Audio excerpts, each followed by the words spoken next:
how to lower fees on Bank of America. So Bank of America actually has a good article on this, but basically if you want to reduce the account maintenance fee, then you have to meet some criteria.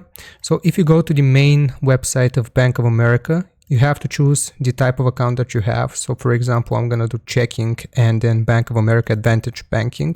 So right here, depending on which account type you have, for example, let's do Save Balance. If you select it, you will see a monthly fee, how much it's going to be. So for example, $5 or $0. If you have, if you meet some requirements, so an owner of this account is under the age of 25, or if a minimum balance of 500 is in your account, or if you are a member of the Preferred Rewards program.